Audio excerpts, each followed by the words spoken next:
মেয়ে তুমি তো আমার চেনা পলক তবু কেন আর পড়ে না জানি না আমার যে কি হলো যেও না কিছু তো বলো যদি কথা না হয় যদি দেখা না হয় হারিয়ে যাও এক ঝলকে মেয়ে কথা না কমে ফিরে না যাও সঙ্গী করে নাও আমাকে হৃদয়ে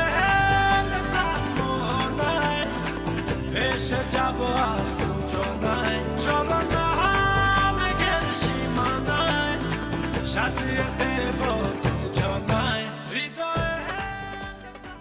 সুপ্রিয় দর্শক, আমরা হাজির হলাম আপনাদের সামনে আপনাদের অনুষ্ঠান রূপান্তর নিয়ে। আমরা আজকে রূপান্তরে যাদেরকে আমন্ত্রণ জানিয়েছি দম্পতি। আমরা আজকে শুনবো তাদের দাম্পত্যের কথা, মজার মজার খুনসুটি, সুখ দুঃখ আনন্দ সব কিছু মিলিয়ে তাদের জীবনটা কেমন কাটছে। আমাদের আজকের অনুষ্ঠানে আমি পরিচয় করে দিই। আমার একদম ডান পাশে রয়েছে fit Channel I top model Hasin, এবং তার পাশে রয়েছে হাসিনের স্বামী। স্বামী বলবো না অর্ধাঙ্গন বলবো, বলো কোনটা বলবো? মিস্টার হাসিনও বলা যায়। ও মিস্টার হাসিন, মারুফুল ইসলাম ঝলক। হাসিন আর ঝলক দুজন কিন্তু বন্ধুর মতো, তাই কি হয় সংসারে শুনি ওদের মুখে। হ্যাঁ হাসিন, তোমার কাছে যাই। তুমি প্রথমে একটা জিনিস আমাদেরকে বলো যে হাজবেন্ড হিসেবে ঝলক কেমন? আমি যতটুকু ওকে দেখেছি যে ওর চাইতে বেটার হওয়া পসিবল না। মানে খুব মাই ডিয়ার, এত বেশি আন্ডারস্ট্যান্ডিং, এত বেশি হেল্পফুল, মানে সবকিছু মিলে আমার কাছে মানুষের তো থাকতে পারে না যে নেগেটিভ কিছু সাইড যদি থাকে, কিন্তু ওর চাইতে পজিটিভ কেউ হতে পারে না। পজিটিভটা বেশি।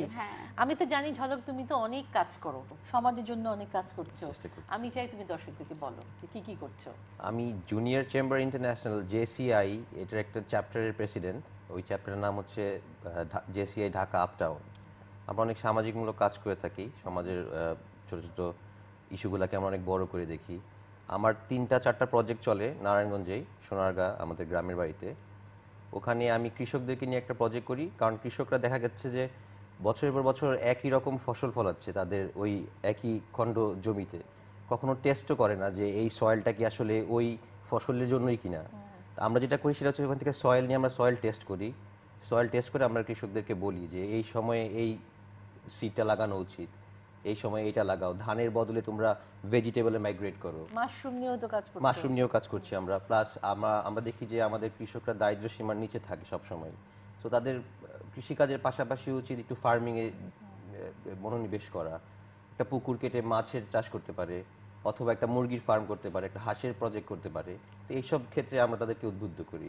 আচ্ছা, যে এত ব্যস্ততা, হাসিন অনেক ব্যস্ত থাকে, তুমি ব্যস্ত থাকো, ব্যস্ততার মধ্যে সংসারের সময় কিভাবে বের করো যে একসঙ্গে কাটাবো, একটু ঘুরতে যাব, একটু দেশের বাইরে গেলাম, কিভাবে মেনটেন করো?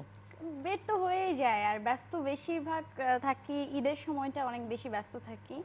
আর এছাড়া তো আমি অনেক ফ্রি থাকি, অনেক, মানে আমার বাসায় থাকতে খুব ভালো লাগে। দুজনকে সময় দেওয়াটা আমি সেটা অনেক, আমরা যদি কোনো সময় দেখছি যে একজনকে সময় দিতে পারছি না, সেই ক্ষেত্রে আমরা কি করি, ওর কোথাও শুটিং আছে আমি চলে যাই, ওকে নামাই দিয়ে আমি আমার কাজ সারি, আবার রাতে বেলা যে ওকে পিক করি। যে আমার গার্মেন্টস আছে নারায়ণগঞ্জে, তো আমি কাজে খুব প্রেসার থাকলে যদি দেখি যে 8টা-9টা বেজে গেছে, রাত হয়ে যাচ্ছে, আমার কাজ যখন ওর কাজ থাকে না পরের দিন, ও হঠাৎ করে চলে আসে। মোটামুটি তোমরা অনেক আন্ডারস্ট্যান্ডিং দুজনেই। হ্যাঁ, আর ও তো এত ছোট, কিন্তু তার মধ্যে কিন্তু সংসার অনেক ম্যাচিউরড মাশাআল্লাহ, ও আসলে অলরাউন্ডার, খুব সুন্দর, খুব সুইট। ও আমার মানে সংসার করতে খুব মজা লাগে। তো মানে এটা ভালো রান্না করতে পারো। হ্যাঁ, দায়িত্ববোধ থেকে কিন্তু আমি বাসায় ফিরে যাই না। আমার নিজের একটা আগ্রহ, ভালোবাসা, ভালো লাগা থেকে আমি বাসায় ফিরে যাই। মানে আমার মধ্যে ইয়ে থাকে, আচ্ছা কতক্ষণে বাসায় যাব, কাজ তো করলাম, অনেক কাজ তো করতেই হবে, কাজটা অনেক করলাম, আচ্ছা ঠিক আছে এখন বাসায় যাই। মানে আমার মধ্যে একটা তাড়া থাকে বাসায় যাওয়ার। তোমাদের আন্ডারস্ট্যান্ডিং মানে এরকম যে এটুকু আমি জানি, একটা রহস্য সিক্রেট তোমাদের দুজনের, যে তুমি হাসিনের নখে নেল পলিশও লাগিয়ে দাও। এটা কিন্তু খুব মজার একটা ব্যাপার, বন্ধুর মতো সম্পর্ক। আজকেও লাগিয়ে দিয়েছে। ও সুইট, খুব সুইট। আসলে লাইফটা আমাদের এত শর্ট, রিগ্রেট নিয়ে থাকার কোনো জাস্টিফিকেশন নেই। যে সময়টা আমি ওর সাথে ঝগড়া বিবাদ কিংবা মন খারাপ করে পার করব, ওই সময়টাই আমার নষ্ট হলো। সেটাকে কিভাবে বেস্ট ইউটিলাইজ করা যায় সেই চেষ্টা করি সব সময়। 2011 তে যখন তুমি ভিট চ্যানেলে টপ মডেল হলে, তখন কি তোমার বিয়ে হয়ে গেছে? না, বিয়ে হচ্ছে পরে, 1.5 বছর পরে। 1.5 বছর পরে। তো ও তো জানতো না যে তুমি টপ মডেল। ওর সাথে যেদিন আমার প্রথম দেখা, তার আগের দিনে আমি ব্যাংকক থেকে চ্যানেল আইরে একটা ধারাবাহিকের শুটিং শেষ করে 15 দিনের একটা শুটিং শেষ করে আগের দিন ব্যাক করেছি। জাস্ট শাওয়ার নিয়ে বের হয়েছি, বের হওয়ার পরে জাস্ট মানে একটা ভেজা কাক ব্যাংককে পুরা বার্ন হয়ে, তো এই অবস্থায় আমাকে যখন দেখলো, আমার ওর নামটাও মনে নাই দেখার পরে। তো কথাবার্তা বলার পরে ও আবার আমার বড় বোনের জামাইয়ের ফ্রেন্ড। আচ্ছা। তো আমার বাসায় ডিনার করলো, ডিনার করার পরে আমার নামও মনে নাই ওর। ও জাস্ট হাই হ্যালো নর্মাল কথাবার্তা বলার পরে বাসা থেকে যখন বের হবে ওই সময় দেয়ালে আমার একটা ছবি ছিল। ছবিটা দেখে বলতেছে আচ্ছা এই মেয়েটাকে তো আমি চিনি, বাট এই বাসায় এরকম ছবি লাগানো কেন? যাই হোক বের হয়ে তখন আমার দুলাভাইকে আবার জিজ্ঞেস করছে যে এটা কিভাবে কি, তখন বলতেছে যে এতক্ষণ যার সাথে তুমি বসে ডিনার করলা এই মেয়েটাই সেই মেয়ে। তারপরে গল্পটুকু আপনি বলেন। আমি আসলে জানতাম না যে ও with Channel I top model. তো ওর বাসায় যখন আমি যাই, ও এত ডাউন টু আর্থ ছিল, মানে ওর মধ্যে এরকম কোনো অহংকার ছিল না। থাকে না যে একটা বাইরের মানুষ আসছে, আমি একটু শো অফ করি, আমি with Channel I top model, এরকম কিছুই ছিল না। হ্যাঁ, আমি অবাক হয়েছি যে পরে বের হয়ে যাওয়ার সময় যে আর মানে এই মেয়েটাই সেই মেয়েটা আমি মিলাতে পারছিলাম না কিছুতেই। আর আমি যেহেতু ফ্যাশন রিলেটেড, আমার যেহেতু গার্মেন্টসের বিজনেস, সো প্রায় জি, তো প্রায় আমি ওই ইন্টারনেটে ফেসবুকে আপনার স্ক্রল করতে করতে কোনো যদি ছবি পাই যে খুব ভালো ডিজাইনের ফ্যান্সি কোনো আইটেমের ছবি, আমি এটা ডাউনলোড করে রাখি। সো ওই কম্পিটিশন যখন চলতেছিল, মানে আমাদের দেখা হওয়ারও 1-1.5 বছর আগে, তখন আমি অনেকগুলো ছবি, ওরই স্পেশাল কয়েকটা ছবি আমার ল্যাপটপে একটা ফোল্ডারে রাখা ছিল। ফ্যাশন 2011 নামে একটা ফোল্ডারে ছিল। অন্য মেয়েদের ছবি ছিল না, শুধু আমার ছবি ছিল। দুইটা হইতে পারে, এক হইতে পারে যে আমি হয়তোবা খুঁজে খুঁজে ওর ছবিগুলো রাখছিলাম এখানে, অথবা ওই দিনের ওই নিউজ ফিডে ফেসবুকের শুধু ওর ছবিগুলোই আসতেছিল। দুইটার একটা হতে পারে আর কি। সেটা খুবই কোইন্সিডেন্ট যে এটা ম্যাচ করে গেছে। তো পরে আমরা যখন নাকি রিয়েলাইজ, আমি যখন শুনলাম জিনিসটা, ওই দিন রাতেই আমি বাসায় যাই, বাসায় যে ল্যাপটপ অন করে দেখি যে আসলেই এতদিন আগে। আমি আবার প্রপার্টিজে যাই, রাইট মাউস ক্লিক করে প্রপার্টিজে গেলে দেখা যায় কবে ওই ফোল্ডারটা ক্রিয়েট করা হয়েছে। দেখলাম যে 1-1.5 বছর আগে ওই ফোল্ডারটা ক্রিয়েট করা। তোমাদের অবস্থা হচ্ছে মাধুরী দীক্ষিত আর ডক্টর শ্রীরাম নেনের মতো। উনিও জানতেন না যে মাধুরী দীক্ষিত খুব নামকরা এরপরে আমার বোনের বিয়ের যে অনুষ্ঠান ছিল, অনুষ্ঠানে সে গেল 3 দিন থাকলো রাজশাহীতে। তখন আমাকে কিছুই বুঝতে দেয়নি, মানে আমার বাসায় একটু ভালো লাগে আর কি। হ্যাঁ, ডালাকুলা করা থেকে শুরু করে সবকিছু করলো। যেদিনও চলে যায় সেদিন আমার নানি কাঁদে, আম্মা কাঁদে, আপু সবাই কাঁদতেছে। তখন আমি মানে বুঝলাম না যে কেন সবাই কাঁদে। ও ব্যাক করলো ঢাকায়, ব্যাক করে পরের দিন সকালে আমার শাশুড়িকে দিয়ে আমার আম্মাকে ফোন করে প্রপোজ। কিন্তু আপনি করে বলো কেন? আপনি করে এই যুগে তো কেউ আপনি করে বলে না। মানে বিয়েটা এত হুট করে অভ্যাস হয়ে গেছে। বিয়েটা এত হুট করে প্রপোজাল যে পাঠালো, তার 7 দিনের মাথায় আমাদের আক্ট হয়ে গেল। তার সাথে আপনি কি সম্পর্ক?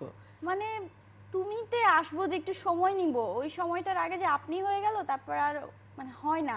এখন যখন মাঝে মধ্যে তুমি বলার চেষ্টা করি, দেখা যাচ্ছে আপনি কেমন আছো, এরকম হয়ে যায়। হয় না।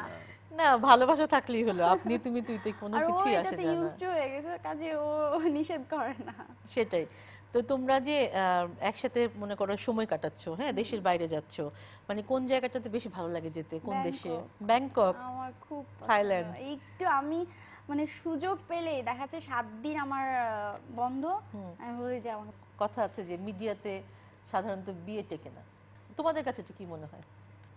আমি পার্সোনালি মনে করি, আপনি যদি স্ট্যাটিস্টিক্স দেখেন, ডিভোর্সের স্ট্যাটিস্টিক্স, এখানে আপনি গ্রামের অনেক মানুষ পাবেন, আপনি প্রত্যেক শ্রেণীর, প্রত্যেক ধর্মের, প্রত্যেক বর্ণের মানুষ পাবেন।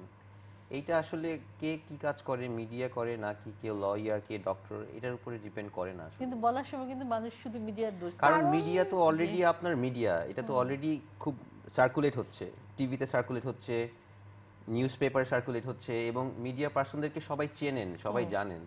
আমার পাশের ফ্ল্যাটে কে থাকেন এটা কিন্তু আমিও জানি না, অথচ আমার পাশের ফ্ল্যাটের ভদ্রলোক কিংবা ওনারা কিন্তু জানে যে তার পাশের ফ্ল্যাটে একজন ভিড চ্যানেলাই টপ মডেল থাকেন। সো মিডিয়ার মানুষরা সবসময় লাইমলাইটে থাকেন এবং তাদের কিছু হলেই সেটা মানুষের কাছে চলে যায় খুব দ্রুত। ও কিন্তু অনেক পজিটিভ থিঙ্কার। আমিও একমত। আমার মানে পাশের বাসার একটা মেয়ে বিয়ে হচ্ছে, সেটা কেউ জানে না বিয়ে কবে হলো, ঘর কবে ভাঙলো বা বাচ্চা কবে হলো, কিন্তু একজন মানুষ যখন মিডিয়ায় থাকে, মিডিয়ায় কাজ করছে, তার সম্পর্কে কিউরিওসিটি বেড়ে যায়। কবে এনগেজমেন্ট হলো, কবে কার সাথে প্রেম হলো, কবে রিকশায় কার সাথে ঘুরতে গেল, সবকিছু ফোকাস থাকে। তো এই কারণে আমার মনে হয় যে এটা পুরোটাই ভুল কথা যে শুধুমাত্র মিডিয়ার মানে পার্সনদের এরকম ব্রেকআপ সব জায়গাতেই হতে সব পারে, জায়গায় হয়। কারণ আমরা দেখো আমরা অনেক দম্পতি দেখেছি মিডিয়াতে, তারা কিন্তু সুন্দর করে সংসার করছেন। ও যেদিন শুটিং এ থাকে না, বাসায় থাকে না, আমি কি খাবো দুপুরবেলা সব খেয়াল রাখে। সব মেনু, আমার সবচেয়ে ফেভারিট কোনটা, কি কোন কাপড় পরবো আগের দিন রাতের বেলা, সেগুলো সব আয়রন করে হ্যাঙ্গারে ঝুলতেছে। আমি এই যে বিয়ে আমাদের 2 বছর পার হয়ে গেছে, আমি কোনো দিন একদিনের জন্য আমি রিয়েলাইজ করি নাই যে ও কাজ করে মিডিয়াতে অথবা ও নিজেকে বিজি রাখে অন্য কিছুতে, এই জন্য আমার অনেক কিছু স্যাক্রিফাইস করতে হয়। এটা আমি কখনো ফিল করিনি, আমার বাবা মা আমার পরিবারের কেউ কখনো ফিল করে নাই। সো তুমি অনেক লাকি যে তুমি এমন একটা হাজবেন্ড পেয়েছো। হ্যাঁ, আর আমার শ্বশুর বাড়ির কারণে মানে আমার উপর কোনো কমপ্লেন নাই আচ্ছা, যে না ও হয়তো মিডিয়ায় কাজ না করলে অন্য কোথাও কাজ করলে এতটুকু সময় দিতে পারতো বা এটা করতে পারতো, তারা সবাই আমাকে নিয়ে খুব হ্যাপি। আমরা একটা অন্য প্রসঙ্গে যাই। চাই তোমার বরের সামনে বলছি, তোমাকে যদি একটা দিন কাটাতে দেওয়া হয় লিওনার্দো ডিক্যাপ্রিওর সাথে, সারাটা দিন কাটাতে হবে, হ্যাঁ, তোমার খুব প্রিয় নায়ক, তুমি কি করবে? জামাইকে নিয়ে যাব, ওকে বলবো ছবি তুলে দিতে, আমি সারাদিন কাটাবো। ঝলক যাবে? ও আমার ফেসবুকে আপলোড করার জন্য সব ছবি তুলে দিবে সারাদিন। সামাজিক দায়বদ্ধতা কতটুকু তোমাদের দুজনের? আমি যখন নর্ডেম কলেজে ফার্স্ট ইয়ারে পড়ি, তখন দেশে ডেঙ্গু জ্বর ফার্স্ট শুরু হলো। আমার মনে আছে আমি ঝড় নামে একটা অ্যাসোসিয়েশন করলাম এখানে, আমরা 10-15 জন ফ্রেন্ড, আমরা সারা বাংলাদেশে শুধু ব্লাড কালেক্ট করতাম। আমার গাড়ি ছিল, আমার ফ্রেন্ডদের গাড়ি ছিল, এবং ওই সময় আল্লাহর রহমতে আমাদের প্রত্যেকের মোবাইল ফোন ছিল। আমরা লিফলেট বানালাম যে আমাদের সবার মোবাইল নাম্বার দিয়ে দিলাম। আমরা এই আপনার মিরপুরে রেড ক্রসে, রেড ক্রিসেন্টে, প্ল্যাটিলেট যেখানে যেখানে করে সেখানে আমরা ছুটে যেতাম। তো ওই দেশের প্রতি, সমাজের প্রতি একটা দায়বদ্ধতা, আসলে এটা জেনেটিকলি বোধহয় আমার ভিতরে আছে, সবার মধ্যে থাকে না এটা আমি খুব ফিল করি। আমি যখনই চাই আমি তখনই দেশের জন্য কিছু করার জন্য আমি সবসময় চেষ্টা করি। এবং আমি লন্ডনে ছিলাম 5 বছর, আমি বোধহয় দেশে আসছি শুধু এই দায়বদ্ধতার জন্য যে না, আমাকে তো দেশে ফিরে যেতেই হবে। আমরা যদি সবাই যারা পড়াশোনা করি বাইরে, যদি পড়াশোনা করে বাইরেই থেকে যাই, আমাদের সেই পড়াশোনা তো বাইরের কান্ট্রিগুলোর জন্য ইউটিলাইজেশন হচ্ছে, দেশের জন্য তো হচ্ছে না। এই একটা দায়বদ্ধতা থেকে হয়তো আমি চলে এসেছি। ফেসবুক তো দুজনেরই আছে, ফেসবুক তো করো, তাই না? তো দুজন যখন বিজি থাকো তখন স্ট্যাটাস কি দাও? আমি আমার কাজের কথা লিখি, ও খুব কম স্ট্যাটাস ছবি লিখো না? মেসেজে লিখি, ওইটা ফেসবুকে খুব বেশি না, মানে মেসেজ মোবাইলে মেসেজে দিয়ে দিই। আচ্ছা, এখন তো ফোনে সবকিছুই আছে, ফেসবুকে যেতে পারছো, মাঝে ভাইবারে মধ্যে যেতে আমার পারছো। ওয়ালে আমাকে প্রপোজ করে, ডিনারে নিয়ে যেতে চায়, আমি আবার ওকে নক করি যে ফ্রি থাকলে দেখা আচ্ছা, এমন যদি হয়, ঝলক কিন্তু অনেক চালাক, উত্তরগুলো চালাক, এমন যদি হয় যে ঝলককে আমরা একেবারে নির্বাসনে পাঠিয়ে দিচ্ছি কিন্তু তোমাকে দিব না সাথে, কিছু ওর কি বই পড়ার অভ্যাস আছে? আগে ছিল। ওকে, তোমাকে যদি খাবার দেওয়া হবে, পানি দেওয়া হবে, বউ দেওয়া হবে না, 1 মাস থাকতে হবে, কিভাবে থাকবে? মোবাইল থাকবে?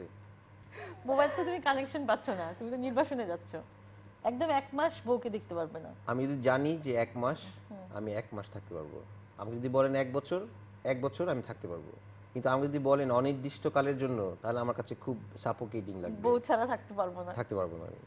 That's very cute. 1 মাস হলে আমি চিন্তা করব যে এত মাসের মধ্যে একটা মাস তো আচ্ছা ঠিক আছে, একটা মাস আমি সহ্য করলাম, অসুবিধা নেই। কিন্তু আমাকে ইনডিফিনিট পিরিয়ড অফ টাইমের জন্য বলে দিলে মুশকিল হয়ে যাবে না? আচ্ছা, রাগ কার খুব বেশি? আমার। ও গড, খুব ইনোসেন্ট আনসার। তো ও যখন খুব রেগে যায় তুমি কি করো? আমি কিছু করি না, চুপচাপ থাকো। রাগ ভাঙাও না? রাগ তো অবশ্যই ভাঙাই, নাহলে তো আমারই টাইম নষ্ট হবে। সেটা কি বলে ভাঙাও? ও আমার সামনে আসলে আমার হাসি বের হয়ে যায়, মাঝে মধ্যে আমার অনেক রাগ হয়। দেখে তো মনে হয় না তোমার রাগ আছে। অনেক রাগ আছে, এবং আমার যখন যেটা রাগ হোক আমি বাসায় যে ওটা শো করি, বাইরে কখনো শো করি না, কেউ বুঝতেই পারে না যে আমার এত রাগ আছে। যে বাসায় যে শো করলে ও দেখা যাচ্ছে কিছুই বলে না, চুপ করে থাকে, তখন আমার আরো রাগটা বেড়ে যায়, ও কিছু বলছে না কেন। এরপরে আমার সামনে এসে দাঁড়ায়, ঠাস করে দেখি কি সামনে এসে দাঁড়ালো, আমি হেসে দেই। তুমি তো এখন কাজ করছো, নাটক করছো, ফিল্ম করার ইচ্ছে আছে কিনা? আছে, একেবারে যে নাই সেটা বলবো না, আছে, কিন্তু দেখা যাচ্ছে আমি যে ধরনের ফিল্ম করতে চাই, তো সেই ধরনের ফিল্ম পাওয়া একটু হয়তো বা টাফ আছে, ডিফারেন্ট, একটু ডিফারেন্ট, মানে একেবারে বাণিজ্যিক ধারার ফিল্ম আমি করতে পারবো না, আর আর্ট ফিল্ম আমি করতে চাই না, কাজে দুইটার মাঝামাঝি করতে চাচ্ছ। তো তুমি যদি জাতীয় পুরস্কার পেয়ে যাও তোমার কেমন লাগবে? জাতীয় পুরস্কার আমার কাছে মনে হয় যে জাতীয় পুরস্কার এত এত মানুষের যে ভালোবাসা পেয়েছি এটার সাথে যদি আমি তুলনা করি যে জাতীয় পুরস্কার আমার কাছে সিরিয়াসলি বলবো আমার কাছে এটা কিছু না। আমি এত বেশি মানুষের ভালোবাসা এত বেশি রেসপেক্ট ওইটা আমার কাছে অনেক বড়। আমি তোমার একটা সাক্ষাৎকার দেখছিলাম, ওটাতে তুমি বলছিলে যে একটা তুমি যখন মডেল মানে টপ মডেল হওনি তখন তোমার একটা ছবি ছাপা হয় এবং তুমি খুব কষ্ট পেয়েছিলে আর কি, যে তোমার ওই ঘটনাটা আমি চাই তুমি একটু বলো। আমি ঢাকা ইউনিভার্সিটির স্টুডেন্ট ছিলাম, তো রোকেয়া হলে যখন থাকতাম ফ্রেন্ডরা একবার খুব রিকোয়েস্ট করলো যে একটা ম্যাগাজিনের ভেতরে একটা ছবি আসবে একটা ফটোশ্যুট করার জন্য। তো আমি খুব এক্সাইটেড, আচ্ছা ফটোশ্যুট কিভাবে কি করতে হয়, কি কাপড় চোপড় পরতে আমি কিছুই জানি না। তো বাসা থেকে মিথ্যা কথা বললাম, আম্মা আমি কবিতা আবৃত্তিতে ভর্তি হব, আমাকে কিছু টাকা পাঠাও। বাসা থেকে কিছু টাকা পাঠালো, তারপর আমি অনেক শপিং করলাম, কোন কালার লাগবে কি কাপড় লাগবে বুঝতে পারছিলাম না, অনেক শপিং টপিং করলাম। এরপর ফাইনালি ফটোশ্যুটে গেলাম, ফটোশ্যুট করলাম সারা দিন করার পরে ওইটা ছিল মার্চের 1 তারিখে পত্রিকাটা বের হবে, আমি নাম বলবো না পত্রিকার 1 তারিখে বের হবে। তো এসে হলে সবাইকে বললাম, ভার্সিটিতে ক্লাসে সবাইকে বললাম যে 1 তারিখে আমার পত্রিকাটা বের হবে, ভেতরে একটা পাতায় আমার ছবি আসবে, তোমরা দেখবা। 1 তারিখে নীলক্ষেতে আমি দৌড় দিয়ে গেলাম, যাওয়ার পরে যে পত্রিকার পাতা উল্টাচ্ছি খুঁজে পাচ্ছি না। এরপরে একটা পাতা পেলাম, আমি শুধু চিনলাম যে ওইটা শুধু আমার লিপসের ছবি ছিল, ওইটা একটা অ্যাডের, ওরা একটা লিপস্টিকের অ্যাডের জন্য। তুমি নেই ছবিতে, আমি নাই, নামও নাই, আমি আমার লিপস দেখলাম। তো ওই মুহূর্তে আমার কাছে মনে হচ্ছিল কি মনে হয় সবাই দেখছে জিনিসটা, সবার তো মনে আছে, সবাই আমাকে তো পরে কি বলবে। আমি এত কান্নাকাটি করেছিলাম, কাঁদতে কাঁদতে আমি হলে ব্যাক করলাম। এরপরে আমি চিন্তা করেছিলাম যে না, এই রাস্তায় আমি আর কখনো পা দিব না।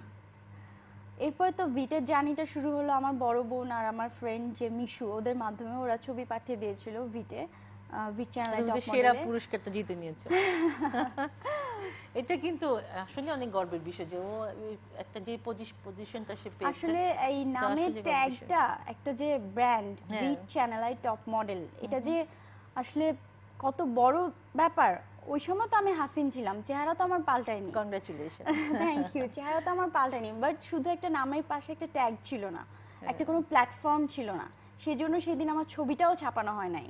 এরপরে যখন আমি ভিট চ্যানেলে টপ মডেল হয়ে বের হলাম, ওই একই পত্রিকার কাভারের জন্য আমাকে কতবার ফোন করে ডেকেছে, আমি কিন্তু যাইনি। আজকের অনুষ্ঠানে আমরা একসাথে কিছুটা সময় কাটালাম। ঝলক, তোমার কেমন লাগলো? তুমি বিজনেস করো, ব্যবসা নিয়ে ব্যস্ত থাকো, তুমি যে সময় করে এসেছো। আমি ইউজুয়ালি আসলে কখনো হাসিনের সাথে যাই না, this is the first time. Channel I এর মেয়েও, আমি তাই সবসময় মনে করি যে চ্যানেল আই যেহেতু বলবে আমাকে যাও, আমাদের মেয়ে, হ্যাঁ আপনাদের মেয়ে, আমি এভাবেই ট্রিট করি ওকে। কিছু হলে আমি বলি তুমি তো চ্যানেল আইয়ের মেয়ে। Thank you so much. তো যেহেতু আজকে বলছে, আমি যত ব্যস্ততা থাকুক না কেন আমি সব গুছিয়ে চলে আসছি টাইম মতো। তো আমাদেরকে সময় দেওয়ার জন্য অনেক ধন্যবাদ হাসিন। তোমরা দুজন অনেক ভালো থাকবে, আমরা একেবারে অন্তরস্থল থেকে এটা কামনা করি। সুপ্রিয় দর্শক, কেমন লাগলো আমাদের আজকের রূপান্তর? আমরা প্রেজেন্ট করলাম এমন এক দম্পতিকে যাদের মধ্যে রয়েছে চমৎকার আন্ডারস্ট্যান্ডিং। আমাদের সমাজে সব ঘরে ঘরে যদি এমন আন্ডারস্ট্যান্ডিং থাকতো তাহলে কিন্তু দুঃখ বলে কোনো কথাই থাকতো না, কষ্ট ওয়ার্ডটা ডিকশনারি থেকে মুছে যেত। আপনারা ভালো থাকবেন, অনেক অনেক ভালো থাকবেন। আপনাদের সঙ্গে দেখা হবে আবার এই দিন এই মুহূর্তে। ততদিন পর্যন্ত চ্যানেলের সাথেই থাকবেন।